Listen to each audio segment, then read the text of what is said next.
So, as per you, what is financial management?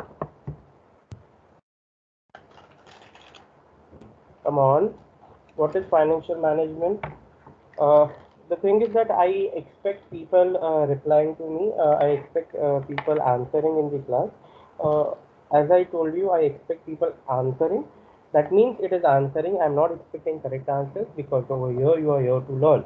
And once you speak up, what happens is that we can gauge uh, what is the level of knowledge you have for a particular subject, and then accordingly we can start for the whole class. Yes, Geeta. We have few answers in the. Yes, please go ahead. So we have managing the incomes and expenditure, manage the monetary. Okay. So should I? Yes, yes. No, no permissions to be taken. You can directly start. The practice of handling a company's finance. Practice of handling company's finance. So is it only related to company's finance when it comes to financial management? Expense Strategy. management. No, Finance also sir. revolves around our personal life. Okay. So when people are speaking, I respect the people speaking. So in the same manner, I request you that you respect your classmate speaking. So once he is done, you start speaking. If you all start speaking, what happens is that it creates a chaos. And I understand that as it is, the initial start for you, it may so happen there is a chaos. Not to worry about it, but keep in mind that if somebody is speaking, you can speak up later on once he or she has completed. So we have many answers how to manage capital funds of a business. Now again, I'm specifying the same thing. Is it related only to a business? Is it related only to a company?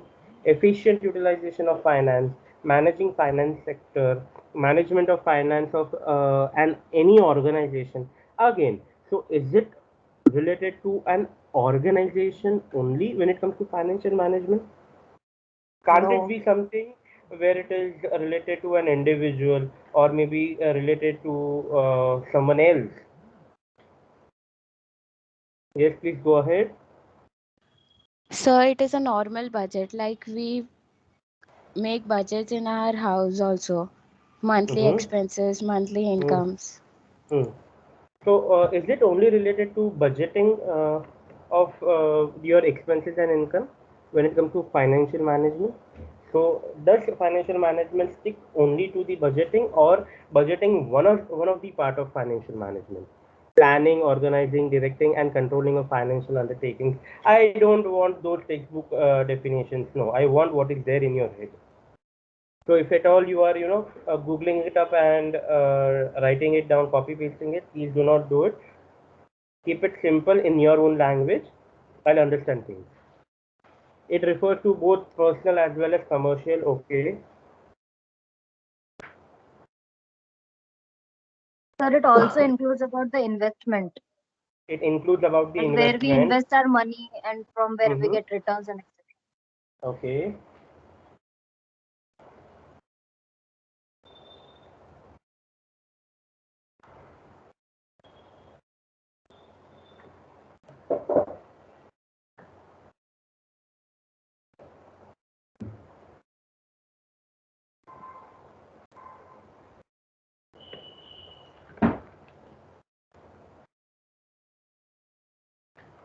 So do we have anything else? So we have an answer saying that it relates to budgeting, it relates to investment decisions. It refers to both personal as well as commercial. Okay. Then it simply means dealing with money. Okay. So you mean to say that, Harshini, you mean to say that any decision where money is involved, it is financial management. Do you say so? Yes, How sir. can we, okay, so we have an answer. How can we use our funds effectively? Yes. Trying to use our financial resources effectively, correct. So effective utilization of funds is one of the part or one of the function of a financial management perfectly.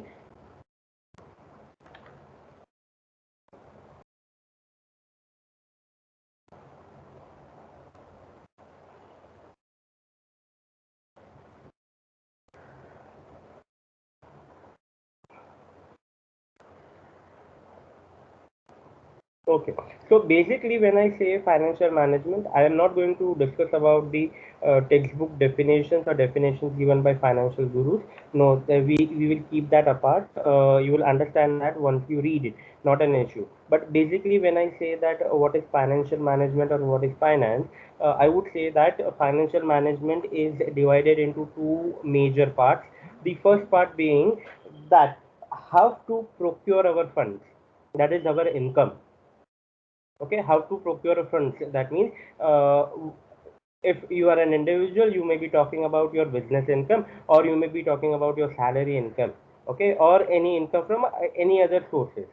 So that is procurement of funds. And second is effective utilization of funds, so the funds available, where to use it, how to use it, etc.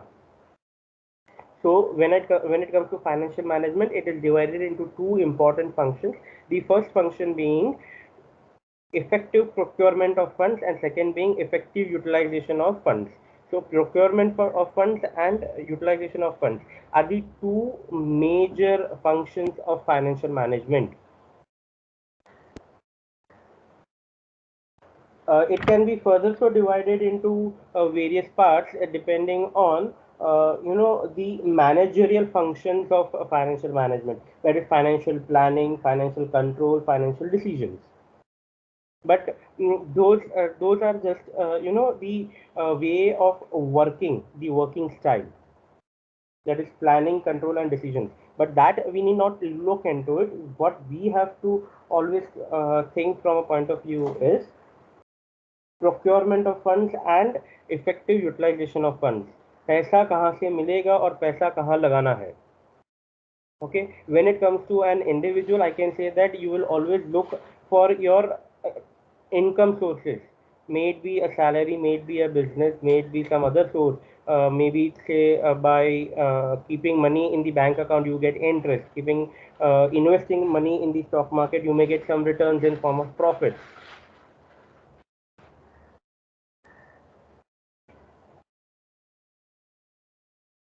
And when it comes to utilization, that means you are saying that where you should expend that money, how much you should expend that money, or how much should you invest when it comes to a business.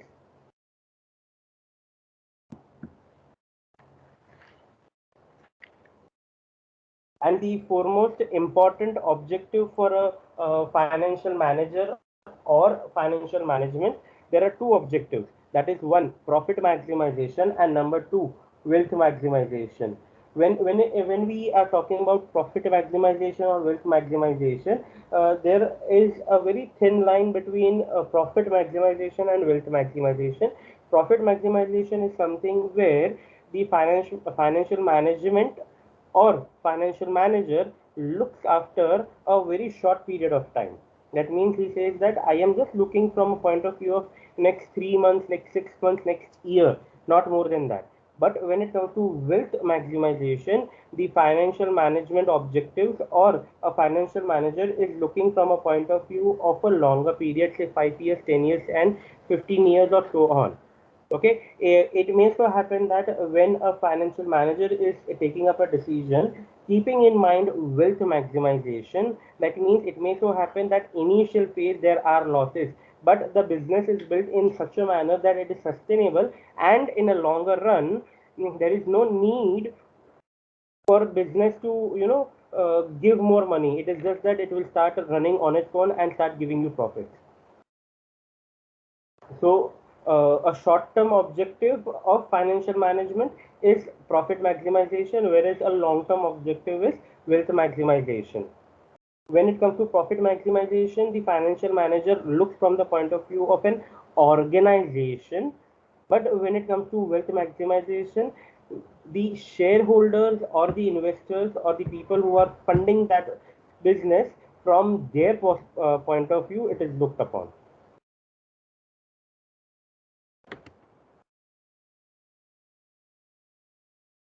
So we started first today with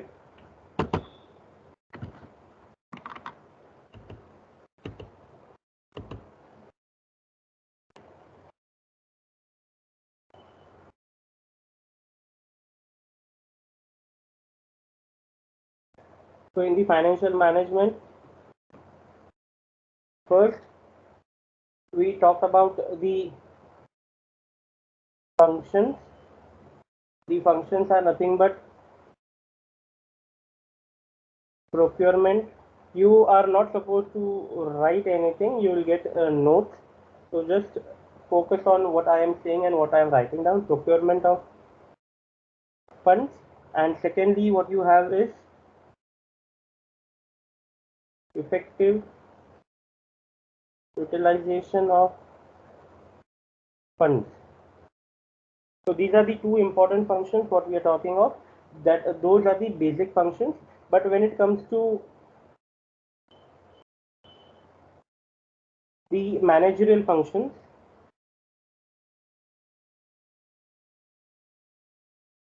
it is financial planning,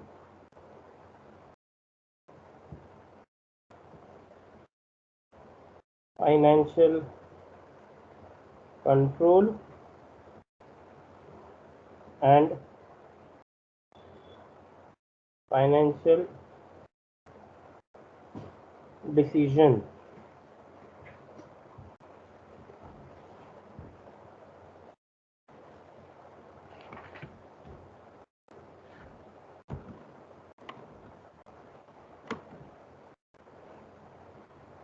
So number two, we have discussed about objectives.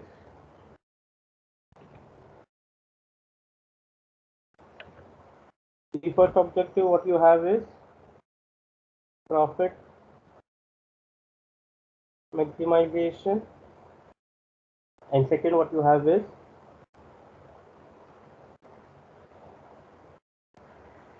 wealth maximization.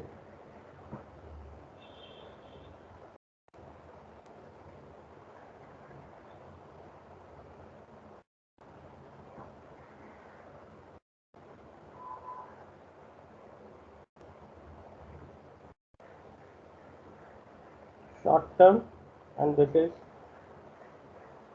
long term.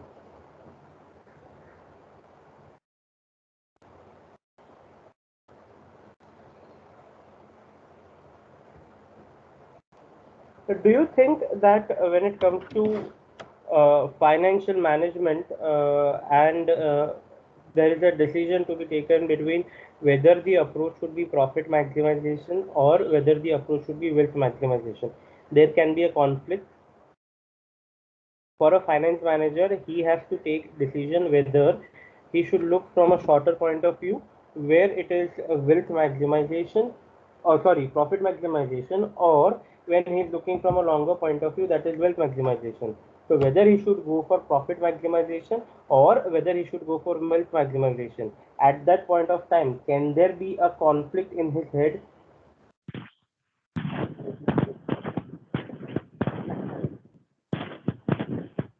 Yes. Yes. Yes, Hetri?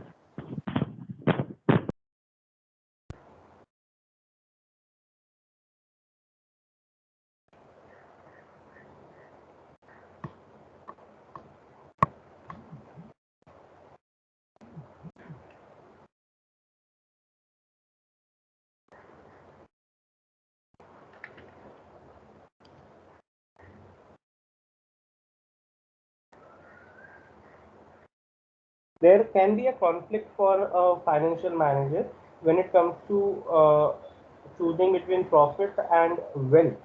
The reason is the organization, which is always looking from a point of view of a longer term decisions, would always prefer to go for a long term, but at the same time, the company would also like to show profits in a shorter term. Now, if you are running a company wherein you are a finance manager and you are asked to go whether for profit maximization or whether for wealth maximization, wherein in profit maximization you will earn profits for next 2 or 3 years, post that the business cannot sustain and you have to start from scratch. That is one. Or second, wealth maximization, wherein in the first 5 years the company may not earn profits, but the business model is such that in a longer term that means for next 20-25 years, the business will run so smoothly and it will start giving you profits. So as a finance manager, would you like to go for one or would you like to go for two? That is whether profit maximization or wealth maximization. Tell me, whether would you Wealth maximization. wealth maximization? Okay. What is the reason behind going for wealth maximization?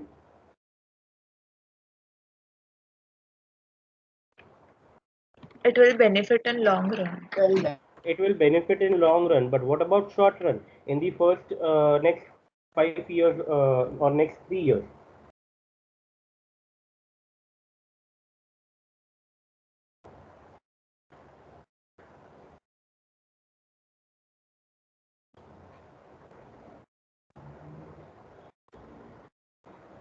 Yes, people.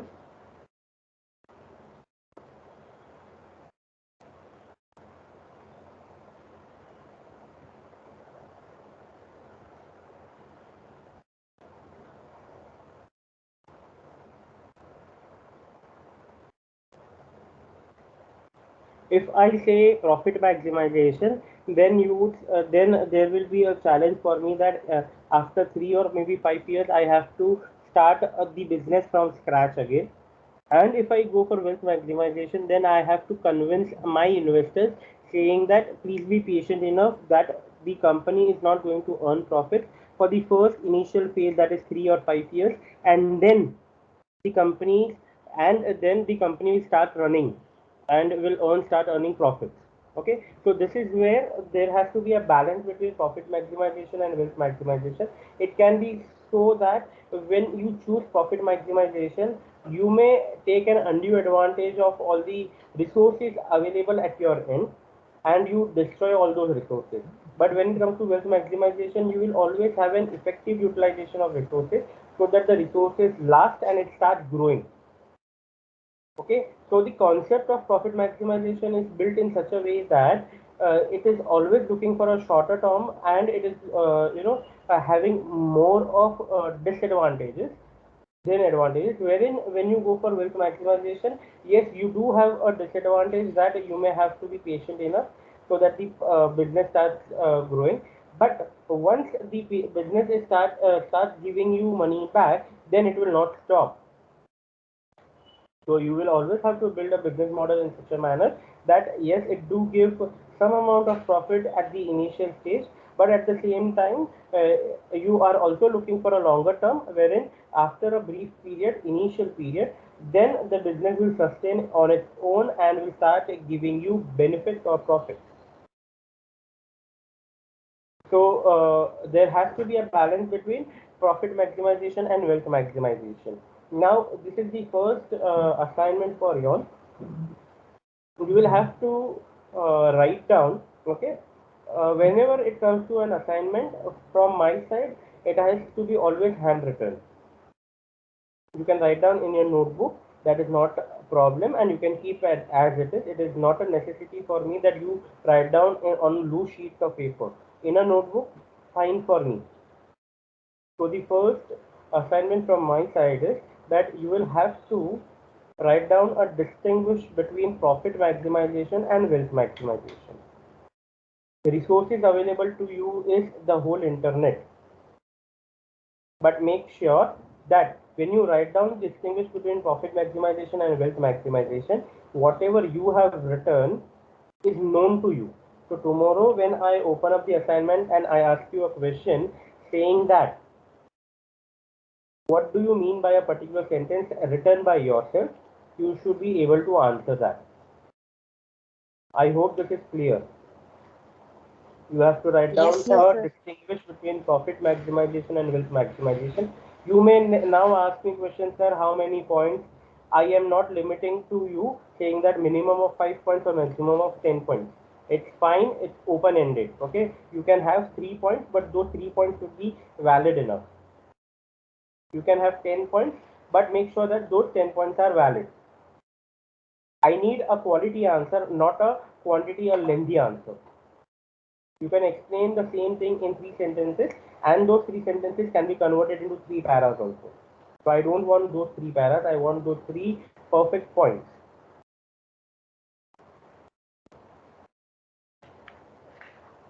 Do you think that wealth maximization is superior than profit maximization?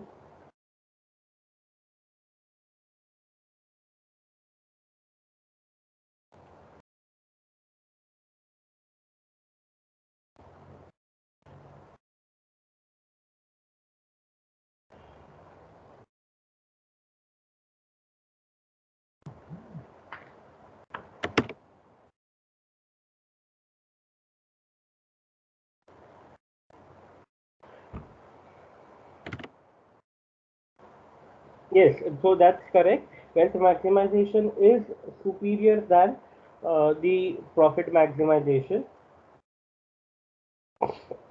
How is wealth maximization superior than profit maximization?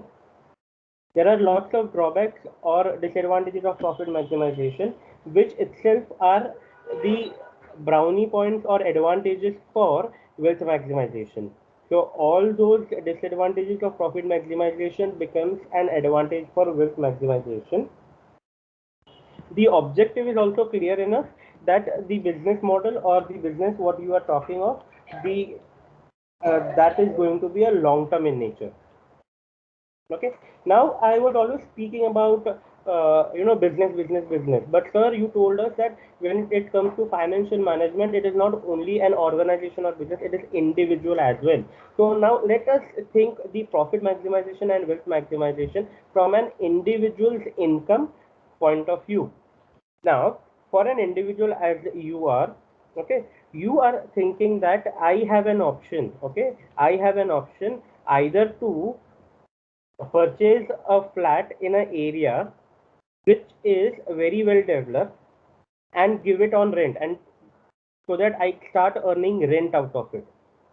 One, or I have an option to invest in a flat which is an upcoming project wherein if I go for a developed area, I get one flat, but at the same cost, if I go for a developing area, I'll get for the same cost two flats.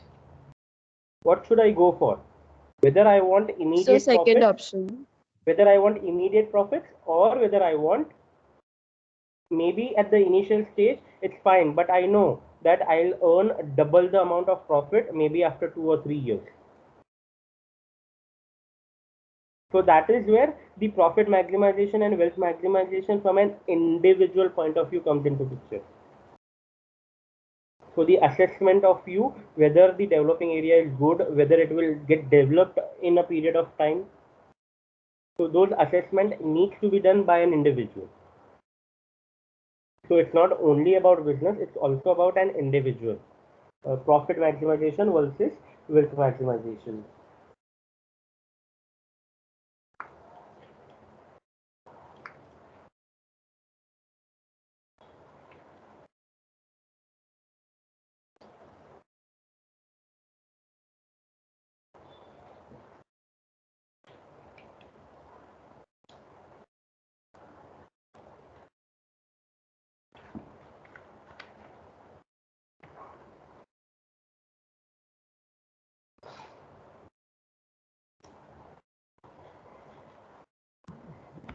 So if from the point of view of wealth maximization, I would give the flow chart or maybe an overview of financial management, keeping in mind wealth maximization. Then the overview of financial management will look something like this.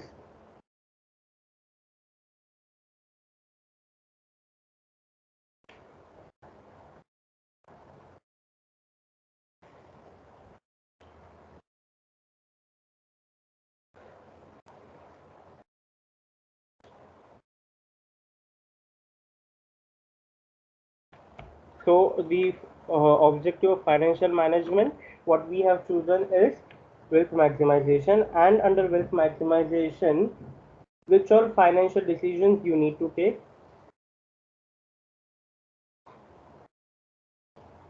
Then those financial decisions are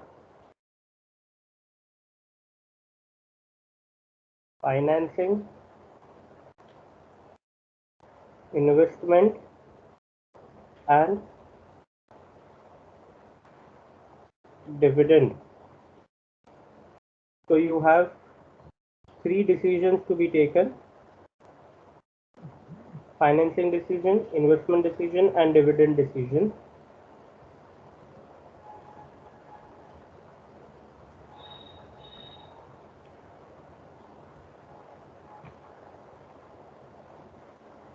And all three decisions are based on two concepts, that is risk and return. All three concepts are based on the concept of risk and return. So what are financing decisions? Financing decisions are how a capital structure of my company should look like. Okay, how a capital structure of my company should look like. That is, how much should be my equity share capital, how much should be the preference share capital, what should be the rate of preference dividend, how much should I borrow in form of debentures or maybe term loans. That is by financing decisions. When it comes to investment decisions, the funds which I have procured from various sources, where should I apply? And the third decision is the profits earned by the company. Should it be distributed as dividend or should it be retained by the company for further use? So these are the three decisions which a finance manager has to take from the point of view of wealth maximization. Financing decision, that means we are talking about the capital structure of business. Investment decisions means we are talking about where to invest, and dividend decisions means we have now received profits, whether to be distributed to the people who have invested, that is the shareholders, or whether it should be retained in the business for further use or future use. I hope you understood this. Any doubts, any queries, any questions?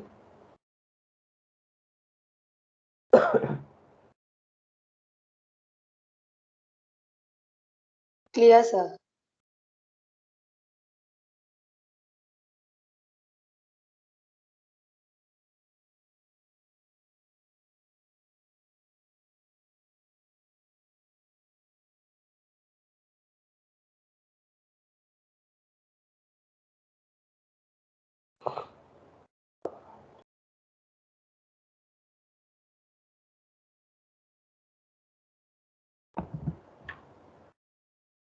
Let's go ahead.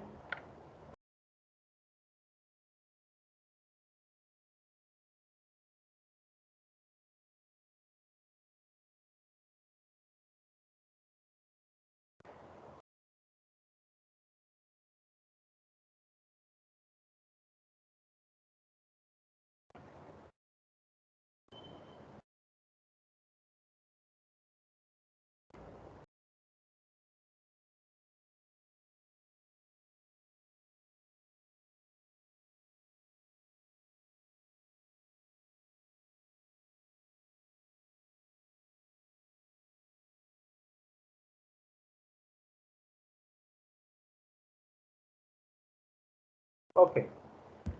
As a financial manager or maybe a CFO of the company, what all functions are expected from your side? Okay. As a chief financial officer, CFO, or a financial manager, what all things can be expected?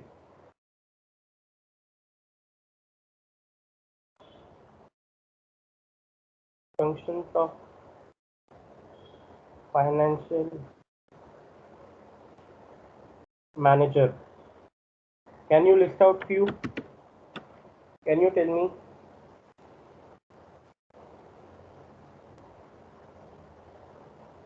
Financial planning. Wait for a second. Kush, you have a question. Talking from a company's point of view, can it be said that profits are after tax? I did not get your question in which regards you are talking for. Can you tell me, like, in what regards you are talking? Hello, sir. Yes. Sir, it means that profits are considered after tax. Yes, those things are always taken into consideration. Your taxation is always taken into consideration when we do financial management. The reason is that when you give money to someone or when you earn, your earnings are always after tax. So, what basic point you are trying to make over here?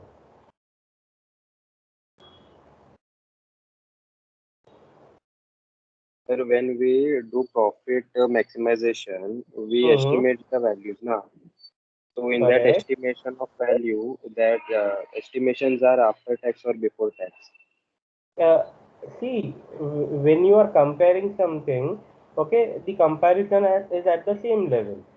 Okay, so when you are comparing between two, okay, between two people, you cannot compare a student scoring marks in first semester with the student scoring marks in the second semester. You cannot compare that because the subjects are different, or maybe the syllabus is different. In the same manner, when you are comparing two projects or two investment avenues, and you are thinking that whether should I invest in A or whether should I invest in B, either you can compare profit before tax between both, or you can compare profit after tax between both. Generally, it is always profit after tax which is considered for comparison or to find out whether it is investable or not. Okay, sir. Thank you. Yeah. Okay, so let's come back to the point, that is functions of financial manager. Somebody was speaking financial planning is a function of finance manager. That's correct. But that financial planning, what you're speaking, is a very broad function. Can you narrow down to some activities? Providing best possible advice for utilization of funds. Okay, Optimum utilization of funds. okay, the same thing.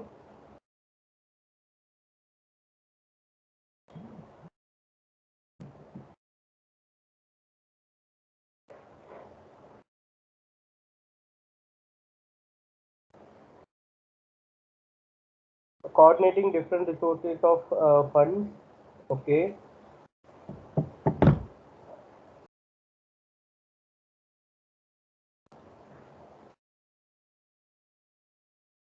So the first and foremost thing, if you look from the point of view of a company or maybe an individual, first is estimation of requirement of funds. मुझे actually पैसा कितना लगेगा? How much funds will I require? Estimation of requirement of funds. Number two, what you can say is, now I know that I require 10 lakh rupees. Now, whether should I go for loan, whether should I have share capital, maybe equity, maybe preference. That is capital structure.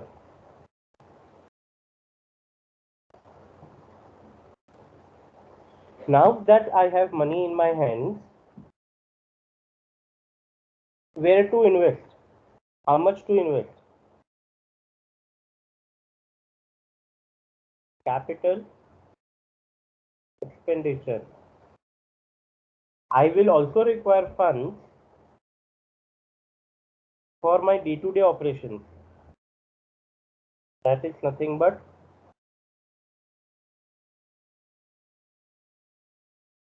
working capital requirement. Once that I have invested, I'll receive profits. So whether the profits should be distributed to the shareholders or whether it has to be retained.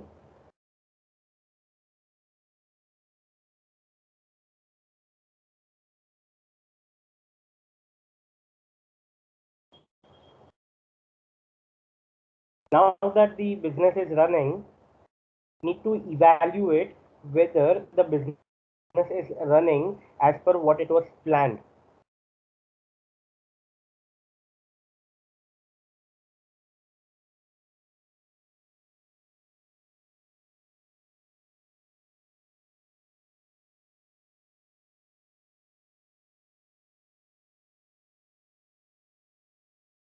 when you are taking money from the banks, when you are taking money from preference shareholders, you need to negotiate with them, either for rate of interest or for maybe the face value, etc., etc. So financial negotiation.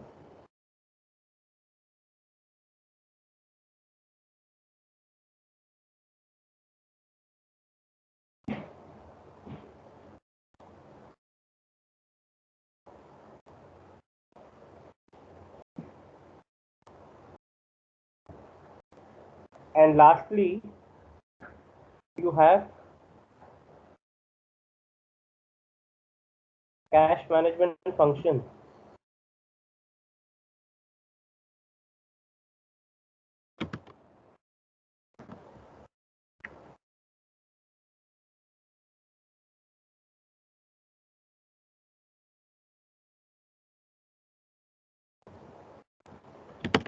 So broadly, these are the 8 functions, 8 traditional functions, what a financial manager or maybe a CFO has.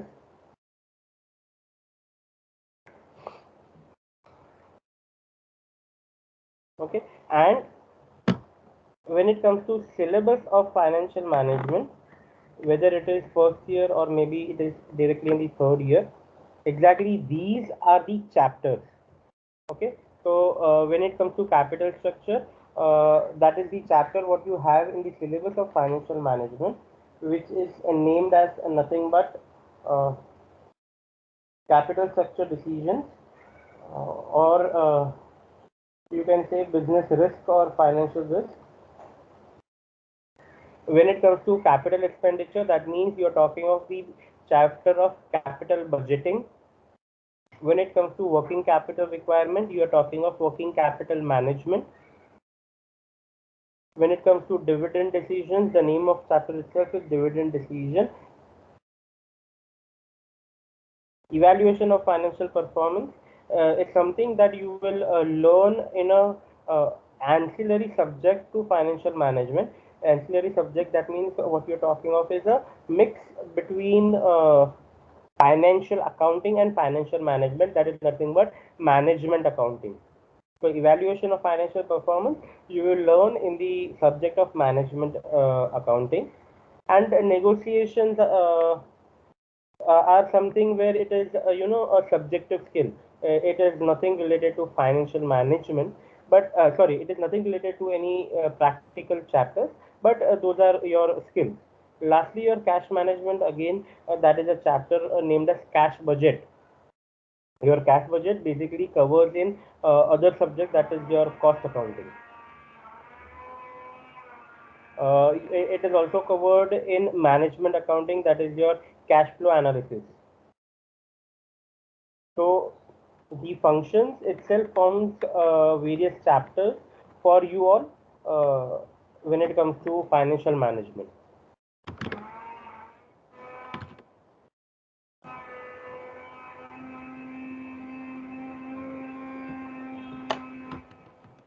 Now that you know what are the functions of financial manager or maybe a functions of a CFO, can you tell me various qualities what a financial manager or what a CFO should have? Qualities, good qualities, what good qualities, or by which good qualities you become a good CFO or a good financial manager?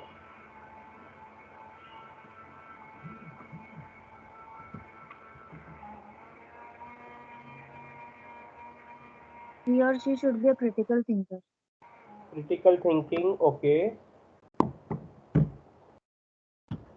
Good at making You decisions. should be able to Good at making decisions.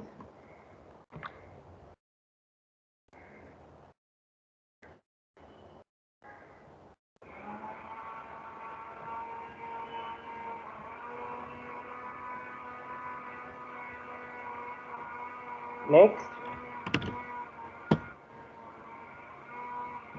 have knowledge about the market, of which market specifically you are talking of? business, Okay.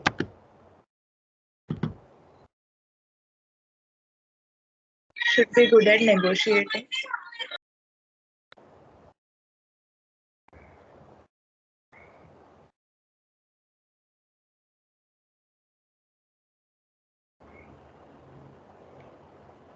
Okay. Should know more investment opportunities. Can I say market knowledge? In a way, yes.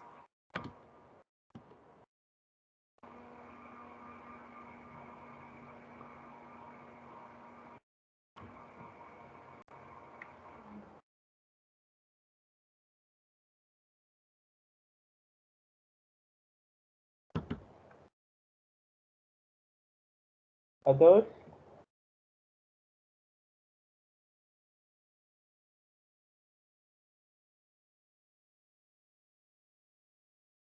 Needs to be a good communicator. Communicator, yes, perfect. Sir, predictions about future risk.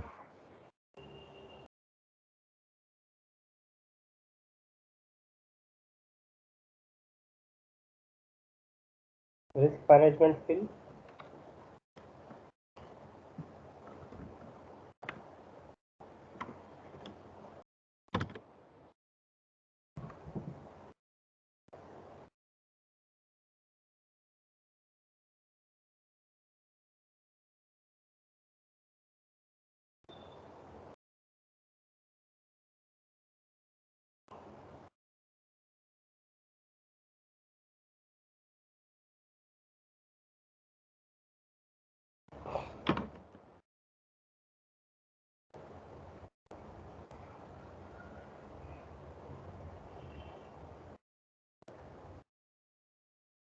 Can I say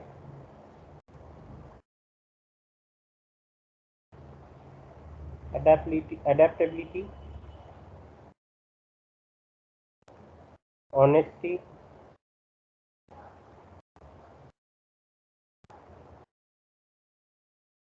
leadership,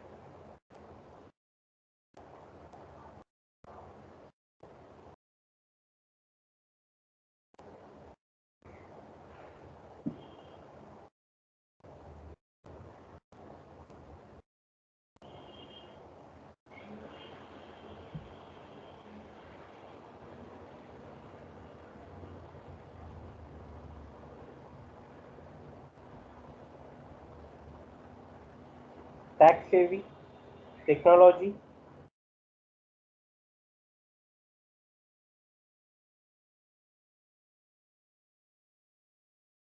yes.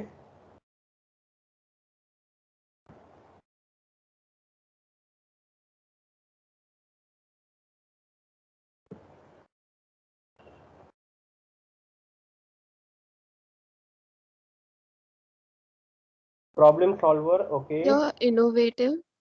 Innovative, problem solver, okay.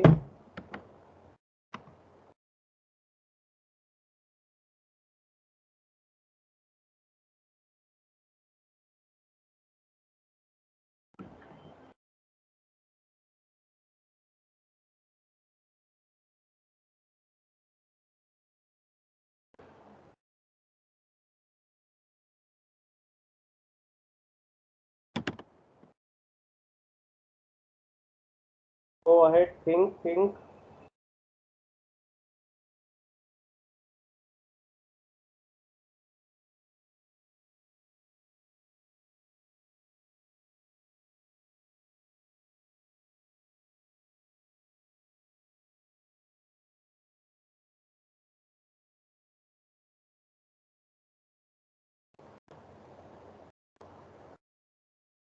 Handling different solutions, okay. Uh, no one is supposed to copy or write down anything what you are seeing on the whiteboard. You will get respective notes for it, so do not worry about that.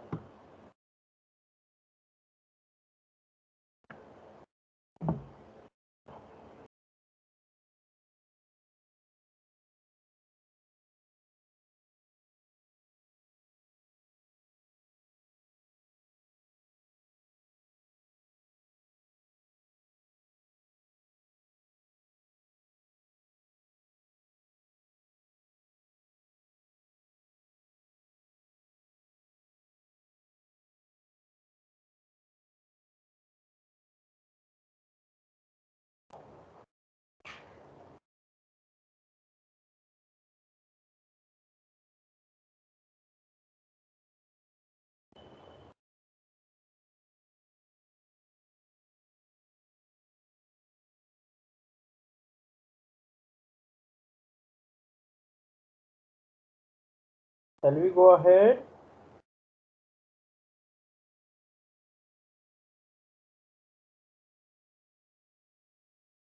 Confidence, yes. Estimation, hardworking.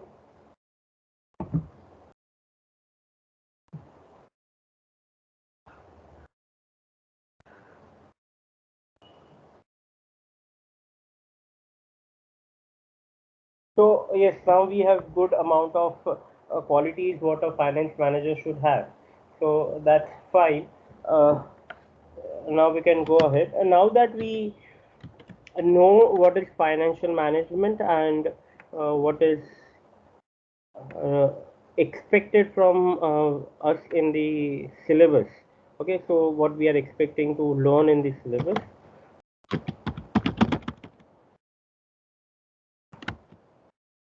Let us just see the syllabus of financial management.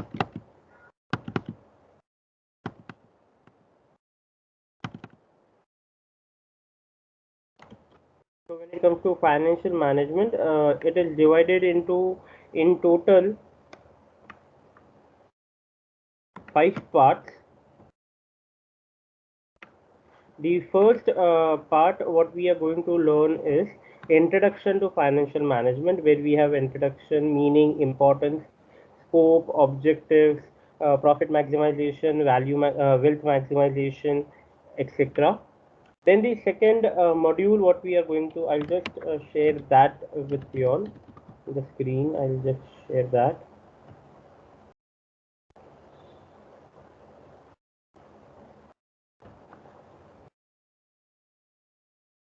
Okay, so here is the syllabus what you can see. I just request you to write down a few things in your notebook.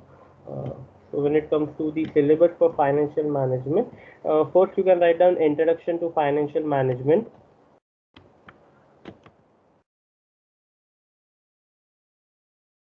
Number 2, concepts in valuation. Number 2, concepts in valuation.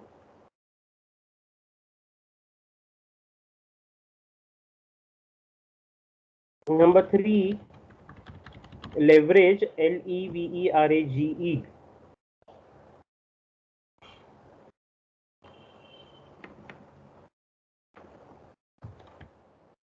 Number 4, types of financing. And number 5, cost of capital.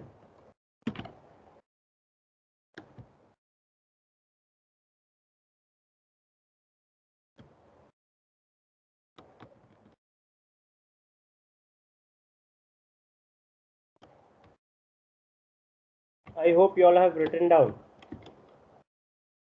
Number Yes, 1 sir. was introduction. Number 2 is concepts in valuation. Number 3 is leverage. Number 4 is types of financing. And number 5 is cost of capital.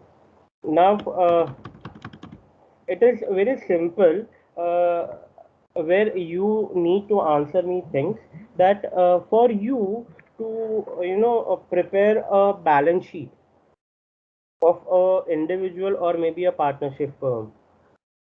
Is it necessary for you to know and to remember what is debit, what is credit, what is income, what is expense? That is the basics of financial accounting. Yes, sir. Without that, can you prepare a balance sheet? No. No. In the same manner, you need to know various concepts of financial management for you to learn financial management. And that is what we are going to learn in the chapter number 2, concepts in valuation. And these concepts are such that it will be applicable to you when you are doing the subject of financial management, whether it is first year BAF, whether it is third year BAF, whether it is MCOM, whether it is CA, whether it is CFA, or any type of financial management paper what you do in the world. you are expected to know those concepts and you are expected to apply those concepts, whether it is the current level of FY or whether it is the level of final CA exam or CFA exam. Those concepts need to be applied and understood. So I request you all that when I'm starting with the concepts in valuation, the second chapter, those various concepts what we are going to learn, make sure that you understand it perfectly thoroughly, so that the subject of financial management becomes a cakewalk for you in future. Once you know this concept, then financial management becomes very easy. Once your base is strong, then anything what you would like to do in financial management, it becomes easy. So your concepts like time value of money, simple interest, compound interest, present value, future value, doubling period, internal rate of return, bond returns, returns from stock, technique of discounting, technique of compounding. Now these concepts are very important.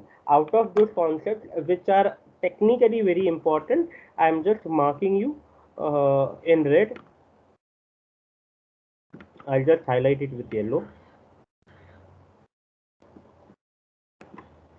The concepts which I have highlighted to you, those are very much important. The other concepts like bond return, returns from stock, internal rate of return, those are not concepts, but those are techniques. So we will do it, but we will not go deep into it. Reason, this will be done by you ahead. But the concepts of simple interest, compound interest, present value, future value, techniques of discounting, compounding, time value of money, that won't be done anytime in future from now on. Once this is done at FI level, it is expected that you know the subject of financial management what you have right now is there now in semester 1, and then it directly jumps to semester 5. That means your second year you do not have the subject of financial management. In the second half of the year also you do not have the subject of financial management. Financial management is there in semester 1, then it jumps directly to semester 5. Semester 2, 3 and 4 you do not have the subjects of financial management. Yes, in semester 3, in semester 4 you will have the subject of management accounting, where you will again touch upon this point somewhere or the other. But no,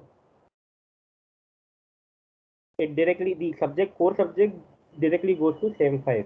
So make sure that when you learn now, you retain and remember it till semester 5. And in semester 5, I myself will come for that same subject of financial management.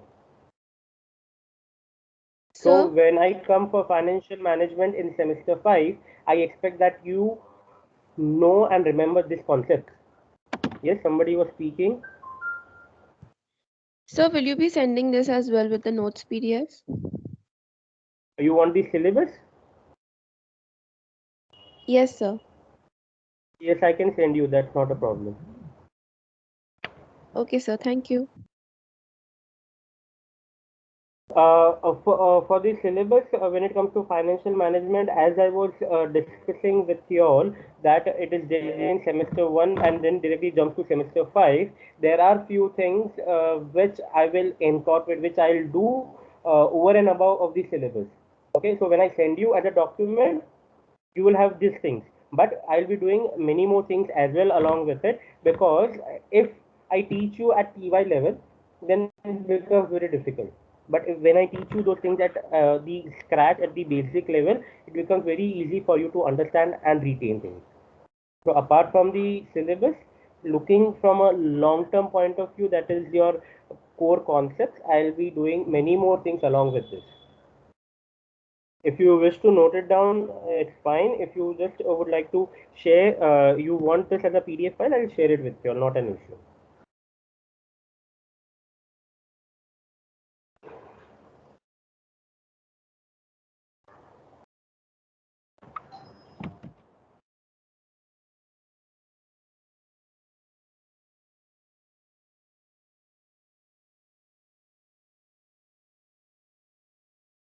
I hope you all have at least written down the 5 names of 5 modules of 5 chapters.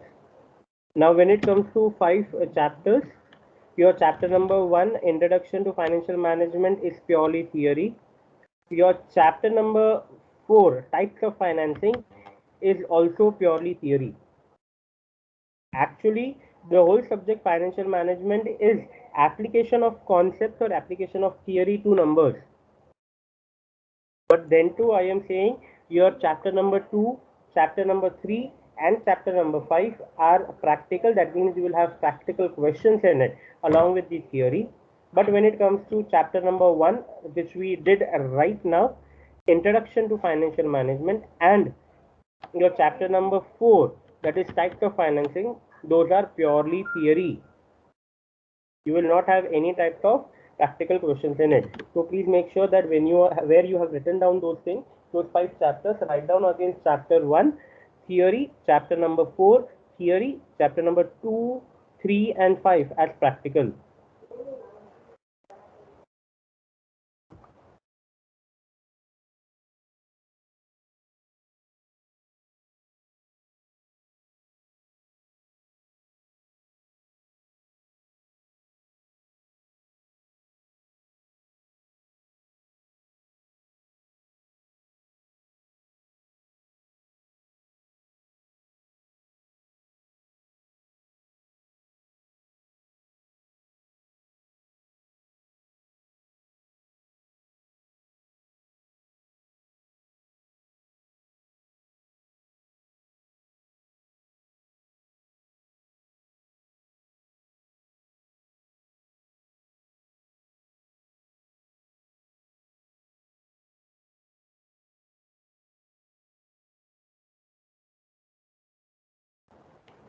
Let us now understand the concept of time value of money.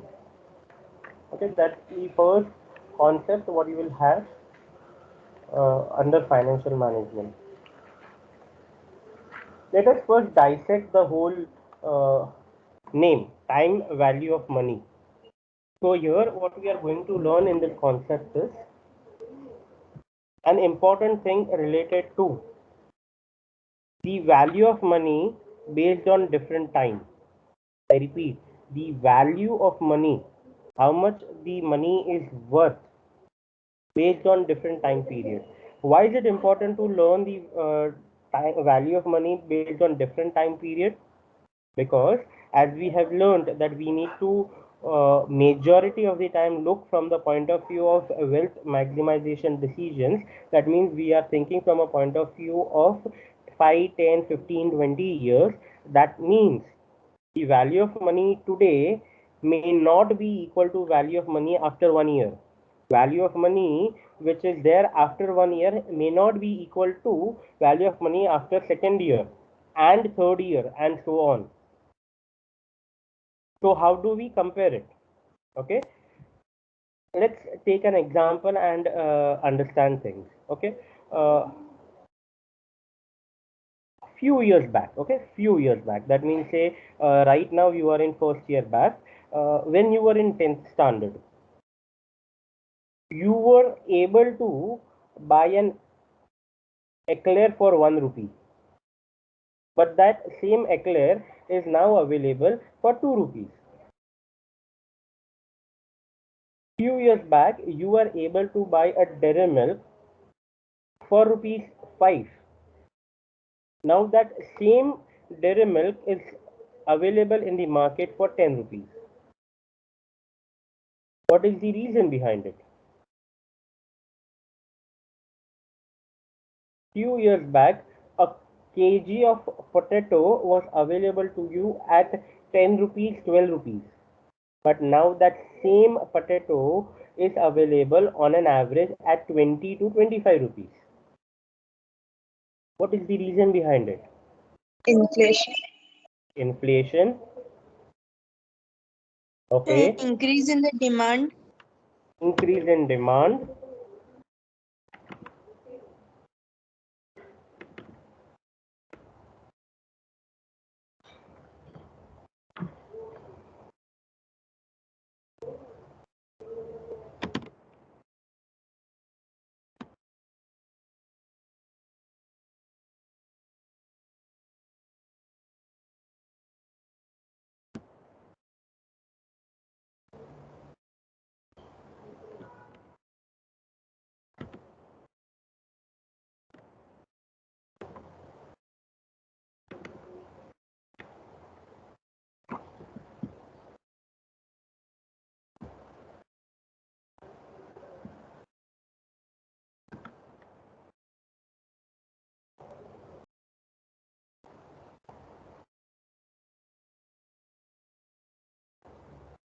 So we had a first answer as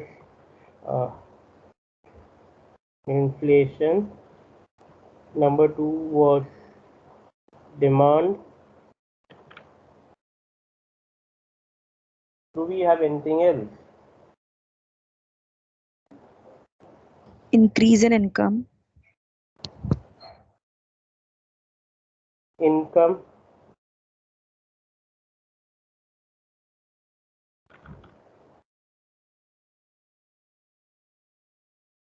Guys, sometimes it becomes difficult for me to juggle between writing on whiteboard, listening to you, and writing down in chat. So if at all I miss your message in the chat, do not feel it saying that I am ignoring you, but it is just that, writing down, speaking, listening to you all, and also looking at the chat becomes difficult for me.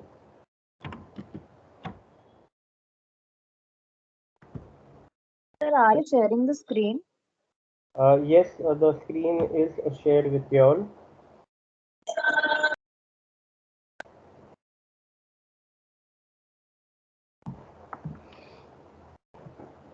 What else do we have after time? Inflation, demand, and income.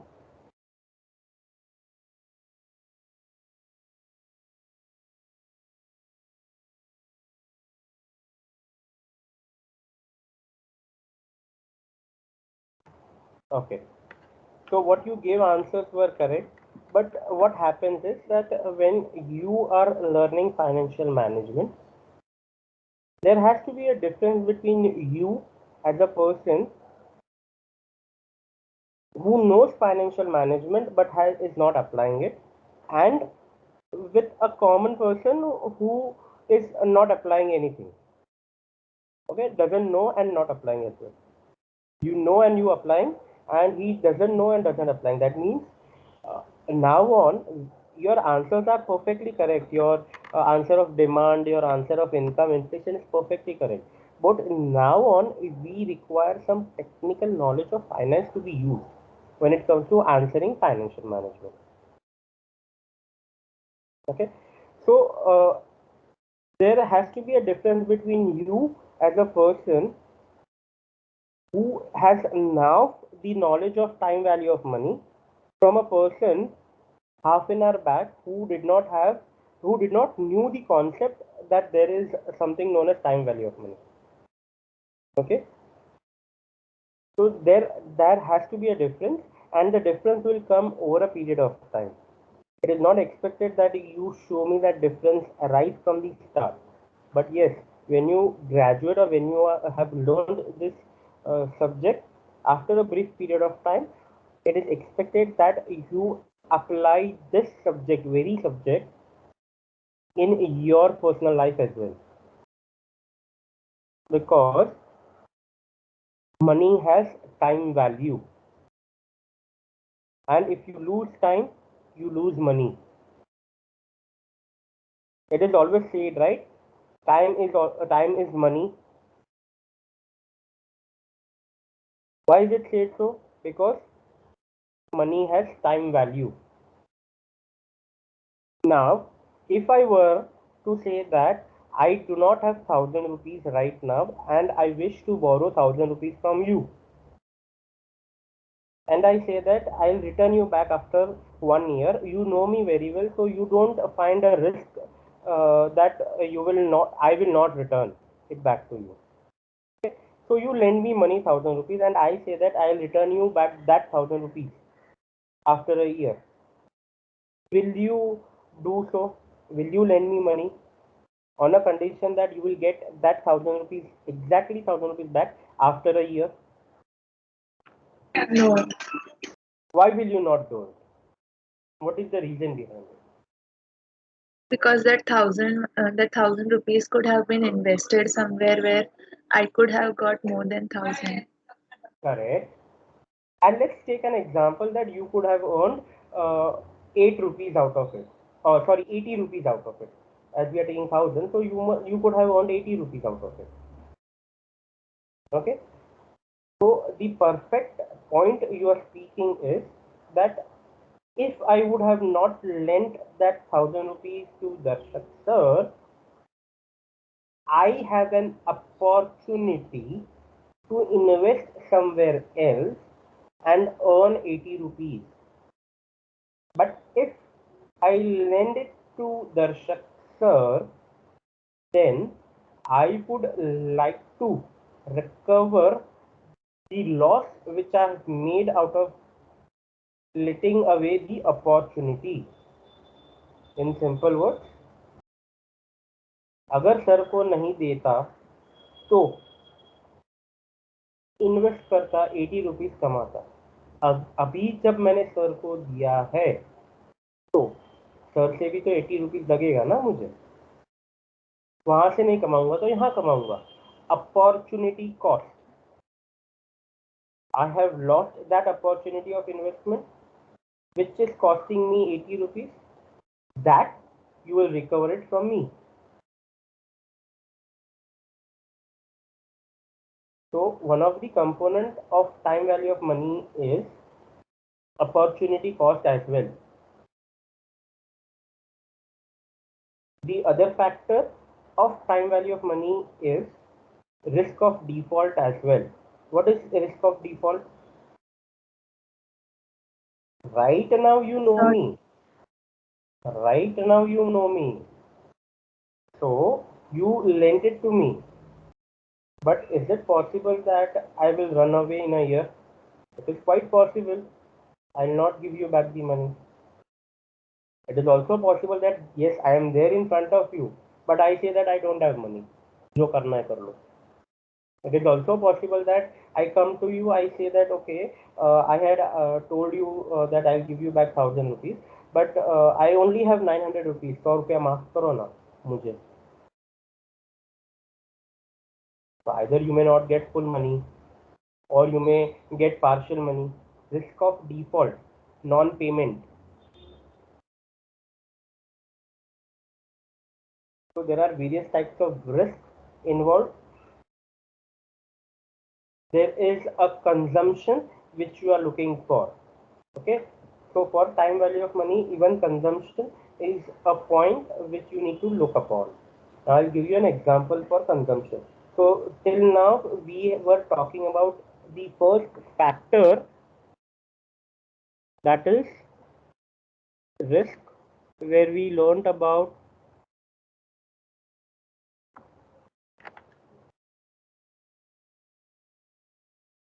opportunity cost. We learned about risk of default, right? This was the first one. Now we are talking about consumption. I am asking from you 1000 rupees as I want to invest it somewhere, or as I want to use that money.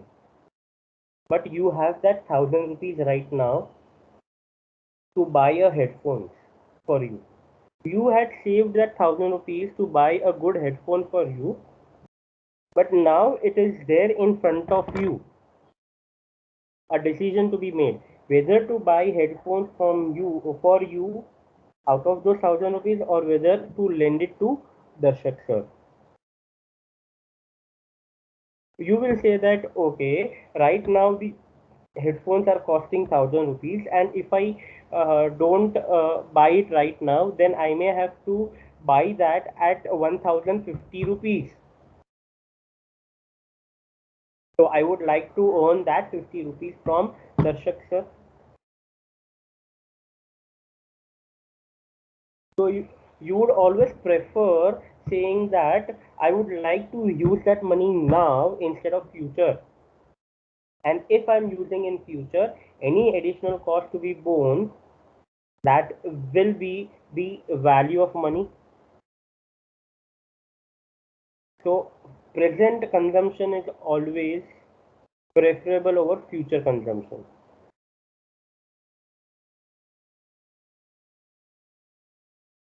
The third factor, what we are talking of, is inflation. Okay. Now let us talk extensively on the topic inflation. how much do you think that 100 rupees today will be of the worth after a year? That means if I were to buy 1 kg of rice, I have to shell 100 rupees today. For that same 1 kg of rice, how much will I have to spend after a year? Can you tell me that?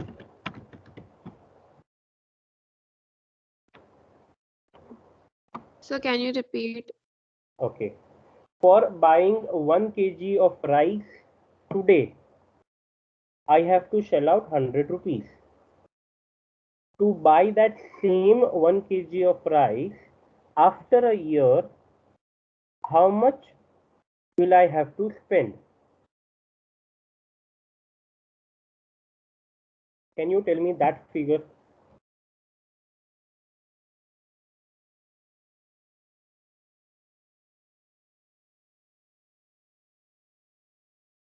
Okay, probably you will not have that answer. But if you ask the same question to a person in your family who is looking after these type of expenses, that means either your mother or maybe father who is looking after it,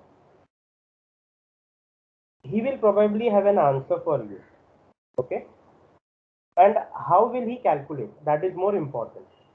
He will think that 2 years back I was purchasing rice at 80 rupees. Last year I purchased at 90 rupees. This year I am purchasing at 100 rupees.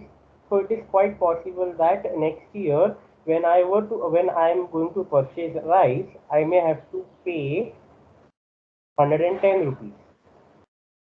So based on your past trend, it was estimated that the price will be 110 rupees. You did not have the answer because you did not have those data with you. But based on your own inflation, you will say that I may have to shell out 110 rupees for that 1 kg of rice. The rice is same. 2 years back also you got that same rice. This last year also you got the same rice, and this year also you are going to get that same amount of rice, that is 1 kg. And next year also you will get that same amount of rice, 1 kg, but you started paying from 80 rupees and now it becomes 110. And what is the reason behind it?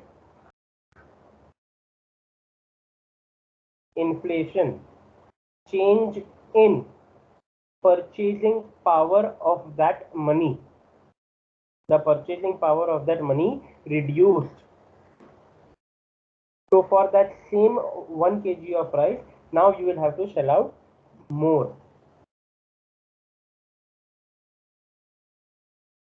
In general, if I were to ask, or you do not give me any answers, but you can speak to your parents today and you will get to know this thing, that how it is applicable to you at a micro level of a family. The simple concept of time value of money, how is it applicable to you also, and how is it applicable to a huge company like Reliance or TCS as well. You can ask your parents. Don't give me answers. I do not wish to know things. I just wish that you understand things. You ask your parents. That's for same level of lifestyle. Okay? There has to be some constant. As I used in my earlier example, the constant of 1 kg of rice.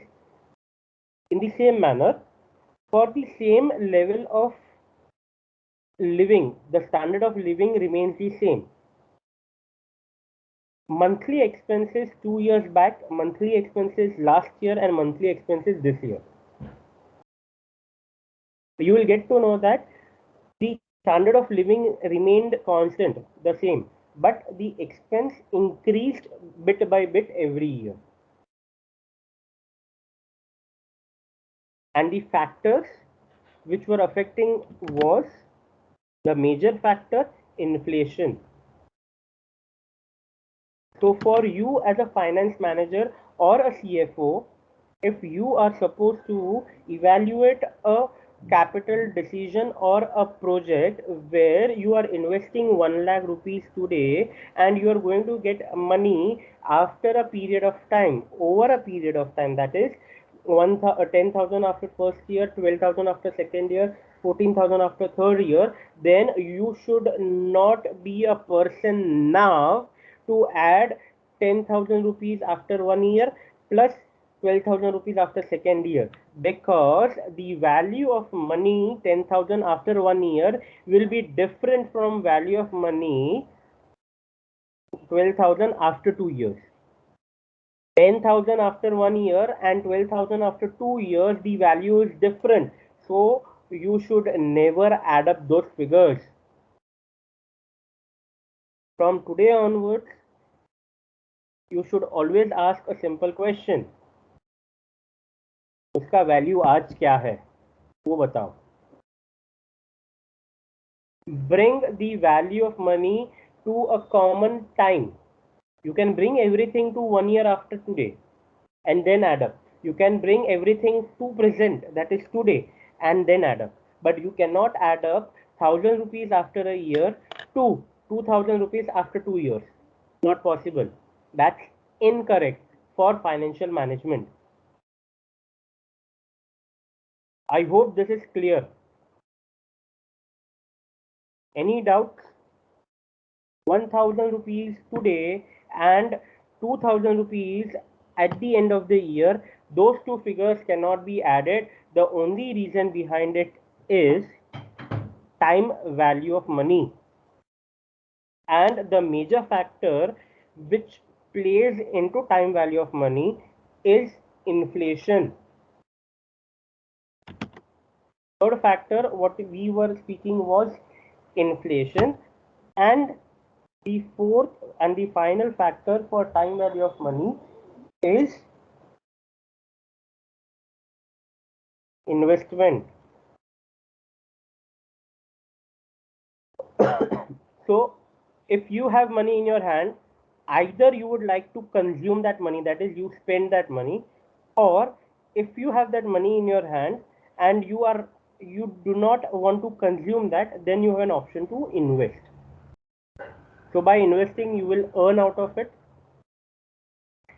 If you want, you can say that we can take this opportunity cost out from risk and we can write it over here for investment.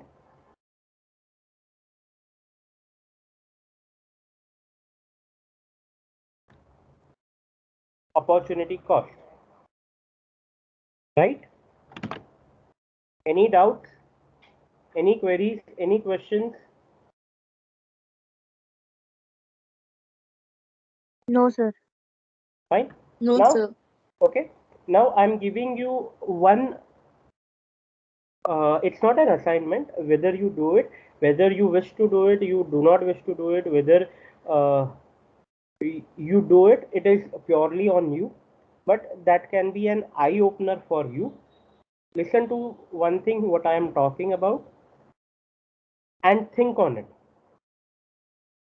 First activity what you would do is you will go to your parents and ask that for the same standard of living, what was the cost 2 years back, what was the cost 1 year back, and what is the cost today. These three figures. Based on those three figures, you can find out an average percentage of increase in expense. Compare those with the fixed deposit rate for a period of 1 year. I repeat, take up the expense amount, monthly expense for your family 2 years back, 1 year back, and today. Find out how much percentage did it increase, average, and compare that percentage with the fixed deposit rate which a bank gives for a period of 2 years. Now you think, open up minds and think. मेरा खर्चा 10% से बढ़ रहा है, but मेरा पैसा अगर मैं फिक्स डिपॉजिट में रख रहा हूं तो मैं 6% से बढ़ा रहा हूं. So am I earning money or I am losing money? If my expense is increasing by 10% every year, my money should also increase by 10% every year. If that money is not increasing by the same amount of inflation which is applicable to you, then you are losing money. तुमने वो खर्चा ना करते हुए fix deposit बनाया और सोचा कि मुझे रिटर्न मिलेगा. That 1,000 rupees of fixed deposit which you have kept, you should get 10% return, because आज अगर खर्चा नहीं किया है और वो पैसा 1 साल के बाद खर्चा करोगे तो वो खर्चा 10% से बढ़ गया होगा.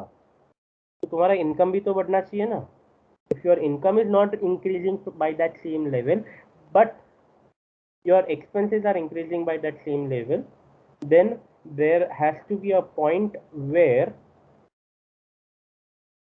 your expense will be higher than your income and there will be a problem for you. Think on this line. Thank you so much. I have recorded the attendance from my side. Any doubts, any queries, any questions from your side, unmute yourself and speak up or write down in chat. Those who wish to leave can leave. Thank you so much. Thank you, sir. Thank you, sir. Thank you, sir.